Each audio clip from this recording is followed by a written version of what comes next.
Meus caros amigos e amigas, vocês estão no canal Espiritismo Explicado, eu sou Lazarino Barbo. Antes de começar nosso vídeo de hoje, eu vou te pedir que ajude o nosso canal a crescer, inscreva-se no nosso canal, compartilhe com seus amigos, ative o sininho das notificações para que o YouTube possa avisar você dos novos vídeos. Uma seguidora do nosso canal, ela nos pediu uma explicação. Em muitos de nossos vídeos eu tenho afirmado que não existe o diabo, o demônio, como uma entidade criada por Deus como um anjo e que se tornou um demônio. Esta figura é simbólica. O demônio, o ser maligno, é o próprio homem quando escolhe agir afastado, distanciado da providência divina, das leis que regem o universo. Ele se torna, então, um ser degradado até o ponto em que a sua própria consciência o reconduza para aquilo que é verdadeiro, para que ele continue, para que ele recomece, para que ele continue a sua evolução. Mas o fato é que a pergunta dela diz respeito ao seguinte: Lazarino, você afirma que não existe o diabo, porém na Bíblia está escrito que Jesus foi tentado pelo diabo. Essa tentação de Jesus aconteceu da seguinte maneira: Jesus, cheio do Espírito Santo, voltou do Jordão e no deserto ele era guiado pelo Espírito. Ali foi tentado pelo diabo durante 40 dias. Não comeu nada naqueles dias e depois disso sentiu fome. O diabo disse então a Jesus: se és filho de Deus, manda que essa pedra se mude em pão. Jesus respondeu: a Escritura diz, não só de pão vive o homem. O diabo levou Jesus para o alto, mostrou-lhe por um instante todos os reinos do mundo e lhe disse: eu te darei todo esse poder e toda a sua glória, porque tudo isso foi entregue a mim e posso dá-lo a quem eu quiser. Portanto, se te prostrares diante de mim em adoração, tudo isso será teu. Jesus respondeu: a Escritura diz, adorarás o Senhor teu Deus e só a Ele servirás. Depois o diabo levou Jesus a Jerusalém, colocou-o sobre a parte mais alta do templo e lhe disse: se és filho de Deus, atire-te daqui abaixo. Porque a Escritura diz, Deus ordenará aos seus anjos a teu respeito, que te guardem com cuidado e mais ainda, eles te levarão nas mãos para que não tropeces em alguma pedra. Jesus, porém, respondeu, a Escritura diz, não tentarás o Senhor teu Deus. Terminada toda a tentação, o diabo afastou-se de Jesus para retornar no tempo oportuno. Primeiramente, vamos analisar a questão da origem da palavra diabo. Do latim diabolus, que significa demônio, entidade intrigante. Alguns etimologistas também acreditam que o termo diabo possa ter se originado do grego diabolos, que nesse caso significaria literalmente acusador, ou aquele que engana. O grego diabolos teria por sua vez origem no termo diabalém, que pode ser traduzido como atacar falsamente. No entanto, a palavra diabo entrou no dicionário da língua portuguesa através da forma em latim diabolus, como sinônimo de espírito da mentira ou entidade maligna. Então, meus prezados irmãos, você observa que neste momento, este espírito humano degradado tentava o Divino Mestre Jesus para que ele deixasse de executar a sua missão divina e passasse a aliar-se com ele para a conquista do poder e da riqueza. Ou seja, Jesus veio ao mundo para ensinar a prática de um poder do homem sobre o próprio homem, levando à libertação de tudo que é material, mas este espírito era ligado ao mundo material. E ele tentou tirar Jesus do foco da sua missão para poder aliar-se a ele e pelo poder da espada, do ouro, conquistar o mundo inteiro, que na verdade era o que os judeus daquela época esperavam. O Messias para o povo de Israel naquele tempo, que eles esperavam, era um líder guerreiro que ia fazer com que o povo judeu daquele tempo conquistasse todas as nações da terra. Mas para entendermos quem é esse espírito e por que podemos afirmar que ele era um espírito tribal de Israel, um espírito guerreiro de Israel desde os tempos de Moisés, nós precisamos retornar ao Velho Testamento e ir estudar Levítico capítulo 1. Lembrando que o livro Levítico, derivado dos levitas, Moisés era levita, consequentemente ele escreveu esse livro. E em Levítico capítulo 1 está escrito a forma, o sacrifício de sangue que era exigido por esse espírito para que ele orientasse os guerreiros de Israel. Então em Levítico capítulo 1, um livro bíblico do Velho Testamento, está escrito o seguinte: e chamou o Senhor, olha que ele se passava por Deus, esse espírito se passava por Deus. E chamou o Senhor a Moisés e falou com ele da tenda da congregação, dizendo: fala aos filhos de Israel e dize-lhes: quando algum de vós oferecer oferta ao Senhor, oferecerá a sua oferta de gado, isto é, de gado vacum e de ovelha.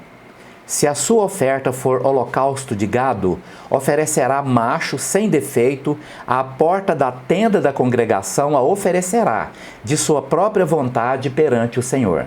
E porá a sua mão sobre a cabeça do holocausto, para que seja aceito a favor dele para a sua expiação. A palavra holocausto significa execução, sacrifício praticado pelos antigos hebreus, em que a vítima era inteiramente queimada, ou seja, matava-se o animal para poder oferecê-lo em sacrifício a Deus, sacrifício de sangue. E ele diz aqui: porá a sua mão sobre a cabeça do holocausto, que era o animal, para que seja aceito a favor dele para a sua expiação. Depois degolará o bezerro perante o Senhor, e os filhos de Arão, os sacerdotes, oferecerão o sangue e espargirão o sangue em redor sobre o altar que está diante da porta da tenda da congregação. Então esfolará o holocausto e partirá nos seus pedaços. E os filhos de Arão, o sacerdote, porão fogo sobre o altar, pondo em ordem a lenha sobre o fogo.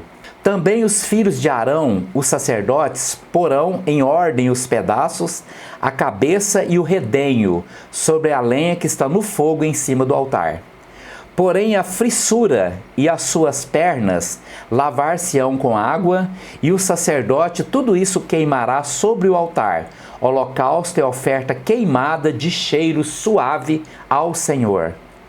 Imagine a categoria de um espírito que exige que se queime carne e sangue e redenho. Redenho é o quê? É o fígado, o pulmão, isso é redenho do animal, para que ele se sinta agradado pelo cheiro da carne e do sangue queimado. E se a sua oferta for de gado miúdo, de ovelhas ou de cabras para o holocausto, oferecerá macho sem defeito e o degolará ao lado do altar que dá para o norte perante o Senhor. E os filhos de Arão, os sacerdotes, espargirão o seu sangue em redor sobre o altar. Depois o partirá nos seus pedaços, como também a sua cabeça. E o seu redenho e o sacerdote os porás em ordem sobre a lenha que está no fogo sobre o altar. Porém a frissura e as pernas lavar-se-ão com água, e o sacerdote tudo oferecerá e o queimará sobre o altar. Holocausto é oferta queimada de cheiro suave ao Senhor. E se a sua oferta ao Senhor for holocausto de aves, oferecerá a sua oferta de rolas ou de pombinhos. E o sacerdote a oferecerá sobre o altar, tirar-lhe-á a cabeça e a queimará sobre o altar, e o seu sangue será espremido na parede do altar. E seu papo com as suas penas tirará e o lançará junto ao altar, para o lado do oriente, no lugar da cinza. E fendê-la-á junto às suas asas, porém não a partirá.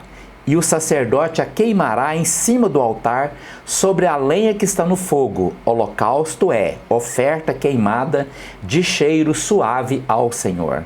Então, meus prezados irmãos e irmãs, você observa que este ser que se faz passar por Deus não tem nada a ver com Deus.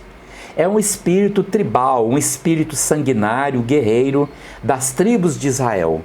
Mas para podermos entender a ação desse espírito que tentou Jesus, porque foi o mesmo que tentou Jesus, que tentou desviar Jesus da sua missão, vamos continuar estudando. Para compreendermos, nós vamos analisar este momento da saída de Moisés depois de 40 anos no deserto, onde ele atravessa uma região composta de muitos reinos para poder chegar onde seria a terra que o Senhor Deus havia prometido a eles.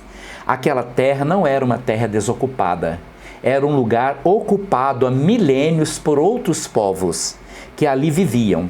Mas este espírito, de nome Iavé, era um guerreiro sanguinário, desencarnado, que orientava como é que Moisés deveria agir com os seus exércitos para poder chegar até aquele lugar.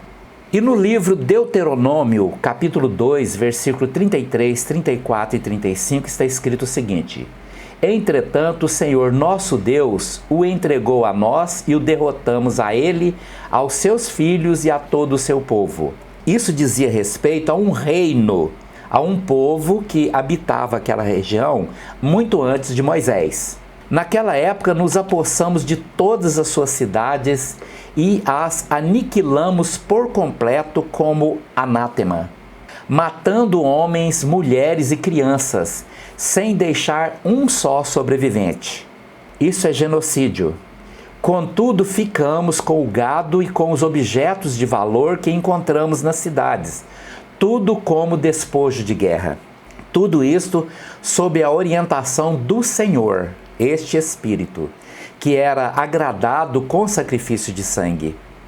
Mas em Deuteronômio capítulo 7, versículo 1 e 2 e 3, está escrito o seguinte: Quando Iavé, este era o nome dele, Iavé, quando Iavé teu Deus te houver feito entrar na terra prometida para possuí-la, ele próprio expulsará de diante de ti nações muito mais numerosas do que tu, os hititas, os girgazeus, os amorreus, os cananeus, os ferezeus e os heveus e os jebuseus. Isso era o nome dos reinos, do povo que já existia ali. Mas Iavé, teu Deus, manda a Moisés que destrua todo mundo, mate todo mundo. São 7 nações maiores e mais poderosas do que tu. E quando o Senhor teu Deus entregá-las a ti, tu as derrotarás e as sacrificarás como anátema. Não estabelecerás com elas qualquer tipo de aliança, nem as tratarás com piedade. Observa, que Deus é esse que pede que se destrua nações inteiras sem tratá-las com piedade. Não celebrarás matrimônio com qualquer pessoa de lá, não concederás tua filha e um de teus filhos, nem aceitarás uma de suas filhas como esposa para teu filho. Esta é a situação, a orientação que Moisés recebeu e passou para Josué, que era o grande general, para que ele utilizasse isto na guerra que se seguiria, quando o povo judeu saiu do deserto rumo à terra prometida, matando e destruindo tudo sob a orientação de um espírito que se passava por Deus.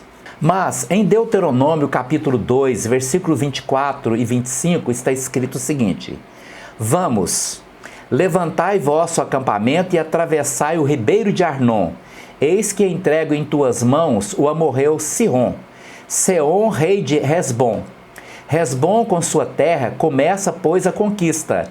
Entra imediatamente em guerra contra ele. Deus mandando entrar em guerra. A partir de hoje, começo a espalhar o terror e o medo de ti em meio aos povos que existem sob o céu. Eles ouvirão a tua fama, tremerão de medo diante de ti e desfalecerão. Você entendeu com quem que se lidava naquela época? E por que Moisés se deixou tentar por esse espírito e Jesus não? Porque Moisés foi tentado por esse espírito e cedeu às tentações dele, fazendo exatamente o que ele queria. Porque este espírito se comunicava através dos médiuns, que eram naquela época considerados profetas, médiuns que eram considerados profetas. E Moisés escutava esse espírito dizer para ele e anotava como se fosse Deus. E em Deuteronômio capítulo 3, versículo 2 e 3 e 4 está escrito o seguinte: Então o Senhor falou comigo. Isto é Moisés dizendo: Não temas, pois entregarei em tua mão tanto a ele como a todo o seu povo e sua terra. tu lhes farás exatamente como fizeste a Seom, rei dos amorreus que morava em Esbom. Assim deu-nos Iavé, era o nome dele, nosso Deus em nossas mãos também, Og, rei de Bazã, e a todo o seu povo, e nós os combatemos até que nenhum sobrevivente lhe restasse. Nós nos apostamos então de todas as suas cidades, não houve povoado que não tomássemos. 60 cidades, todo o distrito real de Argob, o reino de Og e Bazã. E em Números capítulo 21, versículo 34 e 35, está escrito o seguinte: E Iavé encorajou Moisés, dizendo, não temas, eis que já o entreguei em tuas mãos, ele, seu povo e toda a sua terra. Tratá-los-á da mesma maneira como trataste Seom, rei dos amorreus, que habitava em Esbom. Foi assim, portanto, que os israelitas mataram Og, seus filhos e todo o seu povo. Não sobreviveu uma só pessoa. E tomaram posse de todas as terras deles. Isto aqui que eu estou dizendo é apenas uma pequena parte de tudo que está escrito.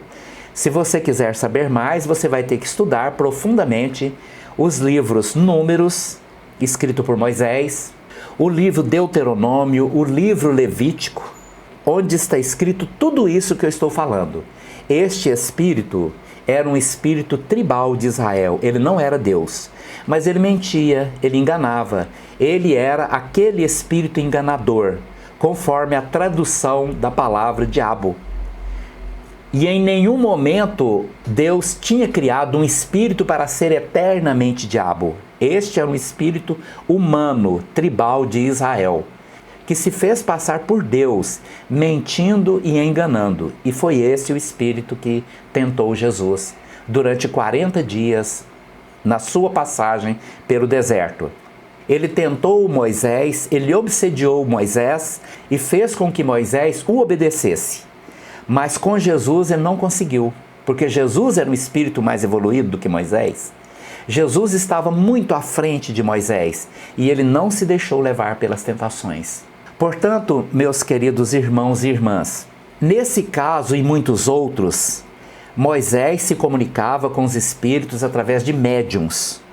E nós temos no nosso canal, na playlist de A Bíblia e o Espiritismo, como essas comunicações se realizavam, através de sonhos, através de médiuns psicofônicos e através de efeito físico, utilizando as duas pedras que eram colocadas na roupa do sumo sacerdote, Urim e Tumim.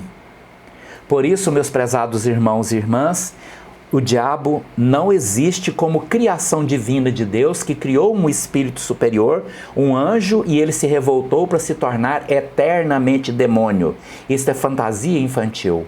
Mas um espírito tribal, guerreiro, pode se tornar pior do que o pior dos demônios imaginários, comportando-se a partir daí como uma verdadeira fera, que inclusive exigia sacrifícios de sangue, porque o sangue queimado, a gordura queimada em cima da pedra do holocausto era agradável a ele. E aí quando vemos hoje muitas vezes os cristãos, criticando as religiões de matriz africana que praticam sacrifício de sangue, matando galinhas, ou bodes, sei lá o que, qualquer animal que eles usem para poder atender aos deuses africanos, aos espíritos africanos, e vemos eles criticarem. Será que eles não leem a Bíblia? Não leram o que está escrito aqui, em Levítico e Deuteronômio? Entendeu, minha querida irmã? É por isso que eu digo, Deus não criou demônios, mas espíritos humanos, quando motivados por aquilo que é de pior, pela guerra, pelo desejo do poder e da riqueza, eles se comportam como demônios. Mas não que Deus os tenha criado para permanecer eternamente assim. Muito obrigado pela sua atenção. Se você gostou do nosso vídeo, deixa aí o seu like e comente aqui. Tire as suas dúvidas. Nos dê a oportunidade de esclarecer você sobre o que estamos dizendo aqui nesse momento. Muito obrigado.